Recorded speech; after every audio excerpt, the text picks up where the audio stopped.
I've been trying to think about how can I use water-based media and create some collage material that I can put into my artwork that isn't going to move. So I started with a Payne's Gray fluid golden acrylic. And this is just a really liquidy base that you can actually drop things into. So I'm using an alcohol ink, and it's just something that I've had in my coffers forever, and I haven't really used. Most people use this kind of acrylic alcohol. Well, it's not acrylic, it's an alcohol ink, and they use it on like a Yupo paper to create some interesting effects. But when you think about acrylic ink or fluid acrylics and then using alcohol, I felt like there was not much of a difference, except for that this alcohol had some pigment already in it, some dye. So I started dropping some of that into the fluid acrylics on my gel plate, and it created exactly what I was hoping for, some really beautiful blooms. And I used a couple different colors here. I think this is a yellow, and just creating little bits and pieces, and then I switched to a different color. This might be like a beigey kind of color. I can't remember exactly what the acrylics were, or the inks were. But I loved how they did exactly what I was hoping for, pushing the Payne's Gray out of the way and creating these little rosettes. So I'm adding some of this alcohol ink in between some of the blooms I've already created and just seeing how they might react. And the effect was just beautiful. So in a moment, I'm going to dry this off, because if I want to use something that is alcohol-based and a dye, it's a water-based media. It will reactivate if I were to use this with glue in a collage. So drying it off with my blow dryer, just giving it an overall, as if you would anything on your gel plate that you wanted to create another layer over top and pull off, giving it a great blow dry, I was able to preserve all of the effects that I was able to create with the alcohol ink. And now I'm using a matte medium or a gloss medium, whatever it is that you choose to use, is going to seal in everything that you've done on the plate. So I'm just pouring that on, and then I'm going to use a brayer to just give it a nice thin layer. And after that, I love using wet strength tissue paper. Wet strength tissue paper is something that is very transparent, and when it gets into the glue, you can see how thin it is, but it is very, very strong. You can get wet strength tissue paper. I think now you can get it on Amazon. You might be able to get it in some other art sites. I had actually first purchased mine from England, and taking the wet strength tissue paper, putting it on top of that matte medium, blow drying it so that it has a really nice dry surface. Then you can peel back, which I'm doing right now. You can peel away the layer that's underneath. So a lot of people do this with acrylic paint, but I just was really interested to see what can I do with dye-based, not pigment-based, but dye-based, which is the alcohol ink, and pulling it off. You can see that you get some really, really neat effects. And of course, there's a little bit left over. If you don't like having little bits and pieces left over on your gel plate, look at that. Oh, that is gorgeous. I love it.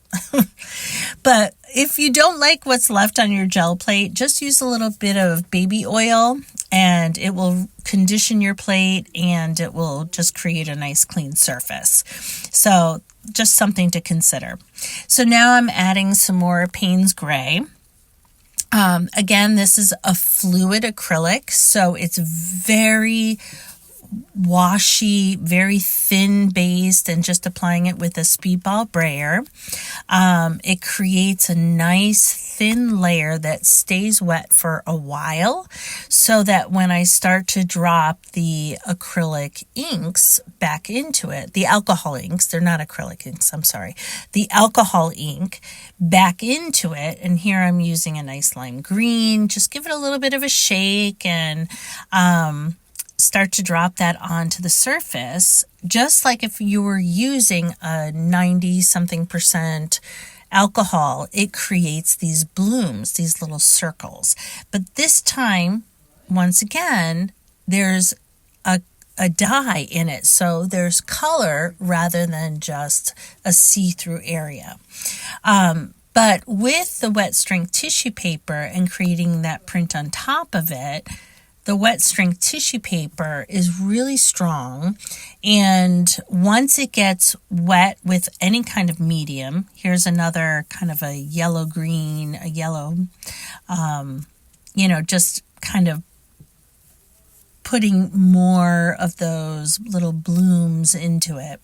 I just love how all of the paint separates. It's just beautiful. And again, you could do this with just plain isopropyl alcohol, and the alcohol would create a see-through or clear bloom. This is actually adding some dye to it, so it has some color. And just trying that in different areas and seeing how the different colors react and how they push aside that Payne's Gray, which I love because I don't like working with a black. The Payne's Gray is so deep and so dark. So here's a nice brilliant blue. Again, just putting that in there adds a nice contrast to that yellow-green area. But I don't like working with black, so the Payne's Gray adds a really beautiful, deep, deep blue that is different from black. So it's not quite as strong, but very deep. So it does add a lot of contrast when you put it in there. So just adding those in, and you can see how it just pushes the other colors to the side and creates some really beautiful textures. So I'm so anxious to use this in another artwork. Blow drying it really sets it in place so that it doesn't move.